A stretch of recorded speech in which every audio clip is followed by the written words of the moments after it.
चुनाव आयोग की निष्पक्षता के बारे में अब कुछ भी कहना बेकार है। दंतहीन है, तर्कहीन है, किसी कोई शक्ति नहीं है, वो कहीं दिखता नहीं है। वो उसकी भूमिका केवल चुनाव की मीटिंग करने की और पैरामिलिट्री फोर्सेस भेजने की, अधिकारियों को ट्रांसफर, यही सब रह गया। क्या बिहार का चुनाव 14,000 करोड़ रुपए में खरीदा गया? ये सवाल इस वक्त सोशल मीडिया से लेकर के मीडिया में हर जगह घूम रहा है, क्योंकि प्रशांत किशोर की पार्टी जन सुराज ने ऐसा गंभीर आरोप लगाकर बवाल छेड़ दिया है। इसके साथ साथ कई और चीजें भी सामने आई हैं जिन्होंने बिहार चुनाव की निष्पक्षता पर बेहद ही गंभीर सवाल खड़े कर दिए हैं। तो आज की स्टोरी में हम आपको वो सारी डिटेल्स बताएंगे जिन्होंने बिहार चुनाव को लेकर सवालों का अंबार लगा दिया है।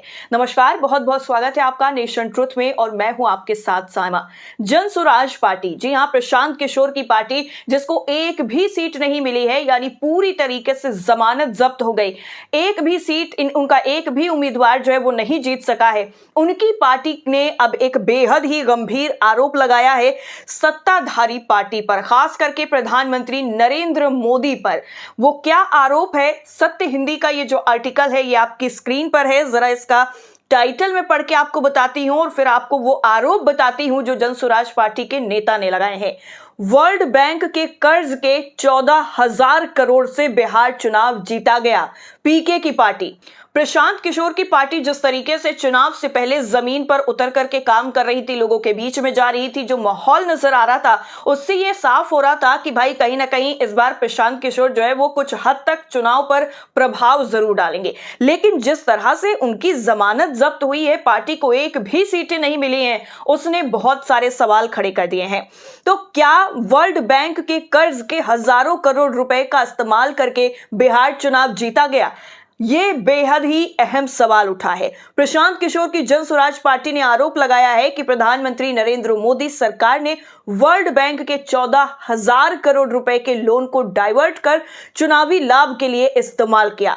जन सुराज पार्टी बिहार विधानसभा चुनाव 25 में एक भी सीट नहीं जीत पाई है। जन सुराज के प्रवक्ता और प्रमुख रणनीतिकार पवन वर्मा ने यह बेहद ही गंभीर और चौंकाने वाला दावा किया है कि वर्ल्ड बैंक की ये जो रकम है वो मुख्यमंत्री महिला रोजगार योजना के तहत 1.25 करोड़ महिलाओं के खातों में 10,000 रुपए डालने के लिए खर्च की गई, जो वोटरों को प्रभावित करने का प्रयास था। सीधा सीधा जन सुराज पार्टी के प्रवक्ता का ये आरोप है कि जो करोड़ों रुपए जो कर्जा लिया गया है वर्ल्ड बैंक से, उन पैसों का जो इस्तेमाल है वो बिहार चुनाव में किया गया। जो महिलाओं के खातों में ये 10-10 हजार रुपए डाले गए हैं, ये वही पैसा था जो वर्ल्ड बैंक से कर्ज लिया गया है, यानी जो पैसा है वो डाइवर्ट किया गया है चुनाव को प्रभावित करने के लिए, चुनाव को जीतने के लिए। जन सुराज का ये आरोप चुनाव परिणामों के बाद में आया है, जब एनडीए ने 202 सीटें जीतकर भारी बहुमत हासिल किया, जबकि महागठबंधन 35 सीटों पर सिमट गया। जन सुराज ने 238 से ज्यादा सीटों पर उम्मीदवार उतारे, लेकिन एक भी नहीं जीता। पार्टी ने इसे चुनावी धांधली का परिणाम बताया है। इसके साथ साथ जन सुराज पार्टी की तरफ से एक ट्वीट भी किया गया है, जो आपकी स्क्रीन पर। बिहार विधानसभा चुनाव 2025 के नतीजों पर जन सुराज के राष्ट्रीय अध्यक्ष उदय सिंह जी का बयान। तो ये वो बयान है, ये वो पूरा वीडियो है जो सोशल मीडिया पर पोस्ट किया गया है, एक्स पर पोस्ट किया गया है। इसके साथ साथ जन सुराज ने और क्या दावा किया है और क्या कहा है, जरा वो भी हम आपको बताते हैं। प्रेस कॉन्फ्रेंस में राष्ट्रीय अध्यक्ष उदय सिंह ने कहा है कि एनडीए को यह बहुमत उनके काम के आधार पर नहीं मिला है। देखिए, जब से जो है बिहार में एनडीए को इतना ज्यादा बहुमत मिला है, उसके बाद से ही बहुत से सवाल खड़े हो रहे हैं कि भाई अचानक से इतना ज्यादा बहुमत कहां से आ गया, जबकि वोटिंग का जो परसेंटेज है वो आरजेडी का ज्यादा है, तो सीटें जो हैं वो कैसे एनडीए वालों को ज्यादा आ गई।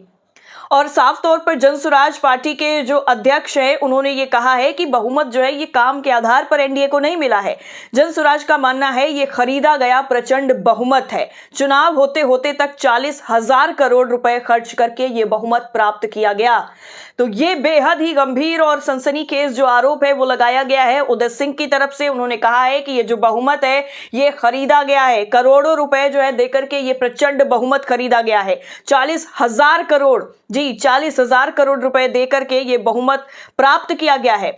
आरोप लगाया गया है कि मेरे पास अभी कागज नहीं है, मैं इस पर ज्यादा नहीं बोलूंगा, लेकिन मैंने सुना है कि विश्व बैंक से जो इन्हें किसी प्रोजेक्ट के लिए कर्ज मिला था उसके भी 14,000 करोड़ रुपए इन लोगों ने यानी एनडीए सरकार ने कैश ट्रांसफर पर लगाया।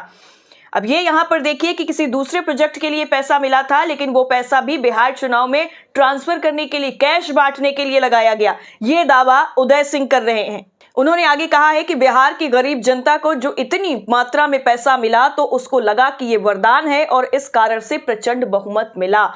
और ये चुनाव आयोग की निष्पक्षता पर भी बेहद गंभीर सवाल उठाता है कि जो ये पैसा योजनाओं के नाम पर महिलाओं के खातों में दिया गया है, उस वक्त आदर्श आचार संहिता जो है वो लागू थी, तो आखिर ये कैसे मुमकिन हुआ।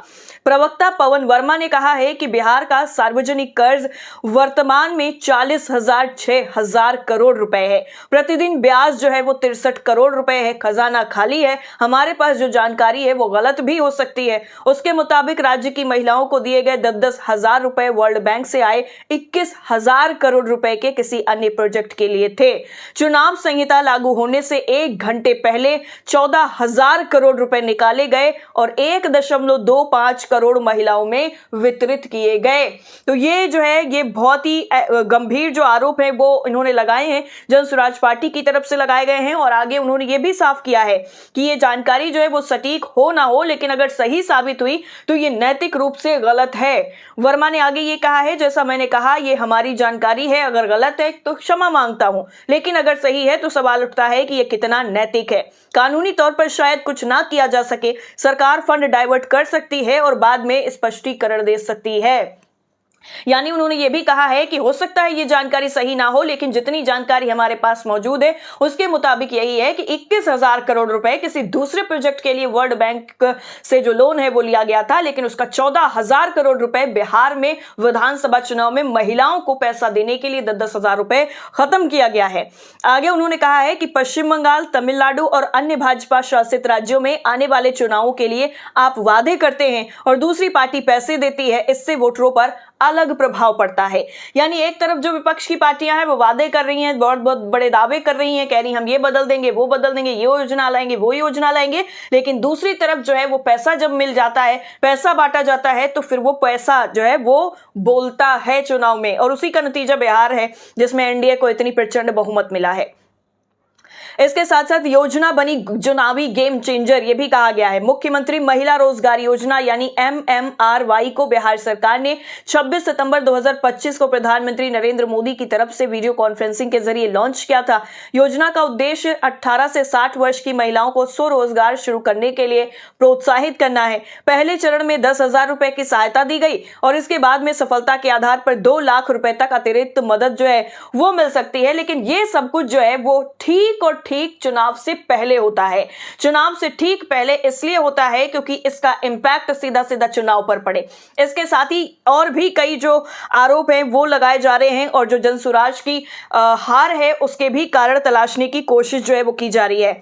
इसके अलावा एक और बेहद ही चौंकाने वाला और बेहद ही हैरान करने वाला वीडियो सोशल मीडिया पर वायरल है।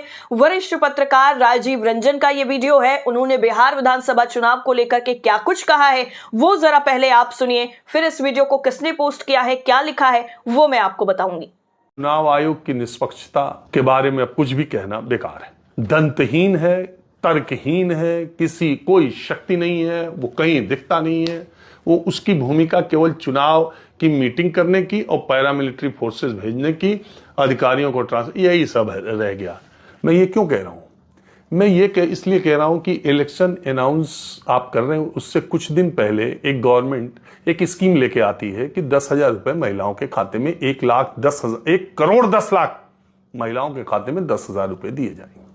वो एक बार में 21 लाख लोगों के अकाउंट में ट्रांसफर करती है और इसके बाद चुनाव घोषित हो जाता है।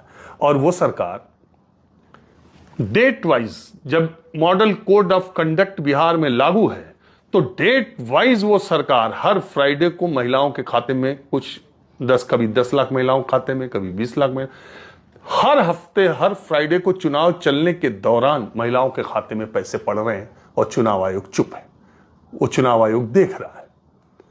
चुनाव आयोग ये नहीं क्या कहते हैं पॉलिटिकल पार्टीज को लेवल प्लेइंग फील्ड मुहैया कराने का काम इलेक्शन कमीशन का। ये राजीव रंजन वरिष्ठ पत्रकार हैं, इनको कहीं ना कहीं टीवी पर आपने जरूर देखा होगा।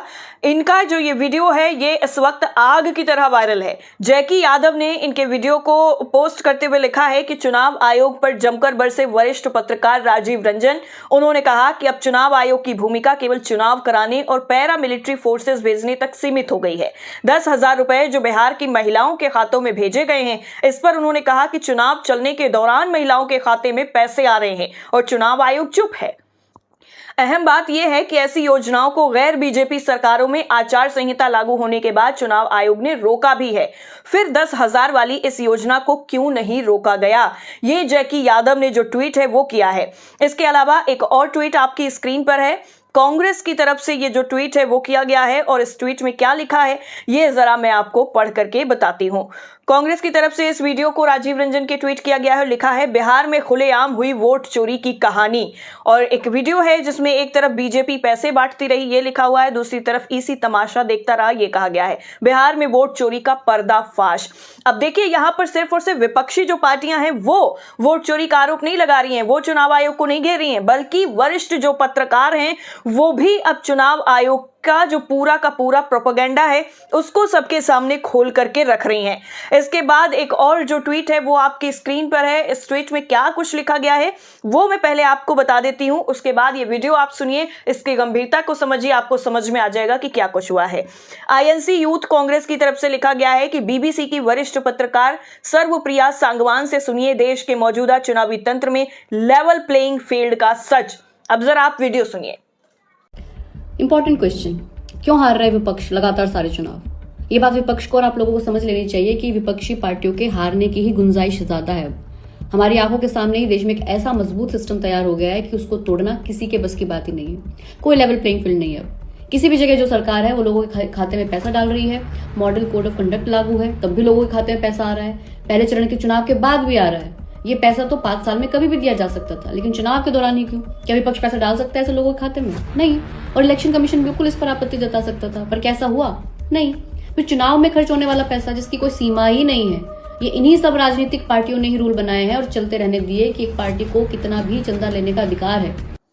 ये वीडियो आपने सुना और इसमें जो बीबीसी की वरिष्ठ पत्रकार हैं वो किस तरीके से चुनाव आयोग की पोल खोलती हुई नजर आ रही हैं, सवालों की बौछार जो है वो करती हुई नजर आ रही हैं। इससे आपको अंदाजा हो गया होगा कि इस बार बिहार के चुनाव में क्या कुछ हुआ है। न्यूज़ 24 का भी एक ट्वीट है आपकी स्क्रीन पर जिसमें अखिलेश यादव का जो बयान है उसको कोट किया गया है और लिखा गया है कि बिहार में वोट चोरी नहीं डकैती हुई है। मतदाता पुनरीक्षण यानी SIR स्पेशल इंटेंसिव रिवीजन के नाम पर उन बूथों का रिवीजन अधिक हो रहा है जहां भाजपा चुनाव हारती है।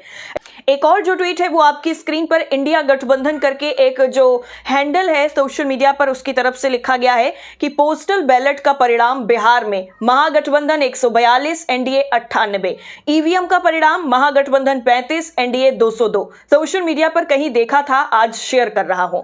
तो इस तरीके से ये जो वोट चोरी है, ये जो वोट चोरी की पूरी जो धांधली है वो किस तरीके से हुई है, इस पर जो आरोप है वो किस तरह से लगाए जा रहे हैं विपक्षी पार्टियों के साथ साथ वरिष्ठ पत्रकारों की तरफ से पूरी की पूरी जो पोल पट्टी है वो खोल करके अब जनता के सामने रखी जा रही है। लेकिन इन सब का अब फायदा क्या होगा? क्या इससे बिहार में कुछ बदलेगा या फिर इसको लेकर के जो पूरा मामला है वो अब कोर्ट की तरफ रुख करेगा? इस सवाल का जो जवाब है वो फिलहाल अभी तक नहीं सामने आया है। लेकिन बिहार में जिस तरीके से घपलेबाजी के आरोप लगे हैं वो वाकई बेहद ही हैरान करने वाले हैं। तो आपका क्या कुछ मानना है इस पूरी रिपोर्ट पर? कमेंट करके जरूर बताइए। फिलहाल के लिए इतना ही। नमस्कार।